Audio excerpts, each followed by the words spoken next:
पश्चिम बंगाल में टीएमसी का जो कोर वोट बैंक है यानी अल्पसंख्यक वोट बैंक है उसमें दरार पड़ चुकी है, सेंध पड़ चुकी है। और इसकी शुरुआत हुई है कुछ महीने पहले मुर्शिदाबाद जिले के सागरदीघी उपचुनाव से। सागरदीघी असेंबली सीट टीएमसी को हारनी पड़ी और ये तब जब मुर्शिदाबाद जो है वो मुस्लिम बहुल जिला कहलाता है और सागरदीघी जो सीट है वो भी मुस्लिम बहुल सीट है, लेकिन टीएमसी को वहां हार का मुंह देखना पड़ा। और इसी के बाद ममता बनर्जी का पारा भी गर्म हो गया, क्योंकि ममता बनर्जी को पहली बार इतने सालों में एहसास हुआ कि जो मुस्लिम वोट बैंक है, जो उनका कोर वोट बैंक है और जिसकी बदौलत 2021 का चुनाव विधानसभा का ममता बनर्जी ने इतनी शानदार तरीके से जीता था, उसमें सेंध पड़ चुकी है। और उसकी पुष्टि फिर हुई पंचायत चुनाव में भी जो हालिया हुए हैं। यहाँ पर दक्षिण 24 परगना का भांगड़ ब्लॉक है। भांगड़ ब्लॉक में आईएसएफ जो पीरजादा अब्बास सिद्दीकी की पार्टी है उसने कड़ी टक्कर दी, जबकि ये सब जो इलाके हैं, जो ज़िले हैं, टीएमसी का गढ़ माने जाते रहे हैं, खासतौर पर दक्षिण 24 परगना।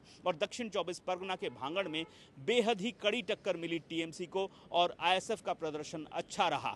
इसके अलावा जो महत्वपूर्ण बातें हैं वो भी मैं आपको बताता हूं। मुर्शिदाबाद में पहली बार ऐसा हुआ है जहां पर लगभग हर जिले, हर जो पंचायत की सीट है वहां पर कुछ न कुछ वोट बीजेपी को मिले हैं और ये पहली बार ऐसा हो रहा है। यानी जो मुस्लिम्स हैं वो बीजेपी को वोट देना शुरू कर चुके हैं। यानी जो ममता बनर्जी के मोहपाश में एकदम से बंधे हुए थे वो धीरे धीरे सरक रहे हैं। एक और बात पहली बार हुई है, जो असदुद्दीन ओवैसी की पार्टी है उसने भी पहली बार इस बार पंचायत चुनाव में अपना खाता खोल दिया है और मुर्शिदाबाद, मालदा में कई ग्राम पंचायत की सीट उनको मिली है। तो ऐसे में एक बात अब धीरे धीरे सभी को समझ में आ रही है, खासतौर पर ममता बनर्जी को भी, कि जो मुस्लिम वोट बैंक था उसमें से कई ऐसे इलाके हैं, कई ऐसे लोग हैं जो ममता बनर्जी के मुहपाश से धीरे धीरे हट रहे हैं, कट रहे हैं और जो दूसरी पार्टियां हैं उनको वो समर्थन दे रहे हैं। लेकिन ये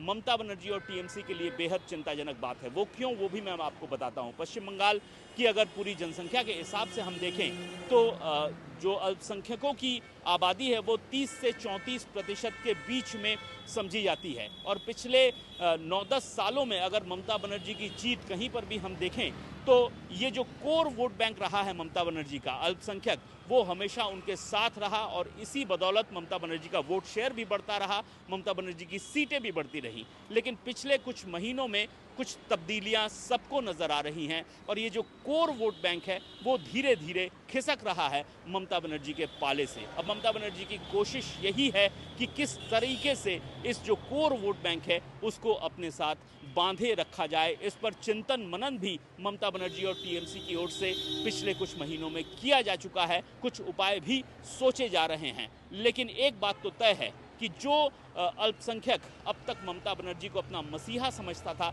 उसमें से कई इलाके ऐसे हैं, पिछले अगर 3-4 महीनों का हम हिसाब किताब देखें, वो भी मतदान जो हुआ है उसके परिप्रेक्ष्य में, तो एक बात समझ में आ रही है कि इन इलाकों में ये जो कुछ लोग ममता बनर्जी को मसीहा समझ रहे थे वो अब उस जगह से हट रहे हैं, वो दूसरी पार्टियों की तरफ अपना ध्यान केंद्रित कर रहे हैं।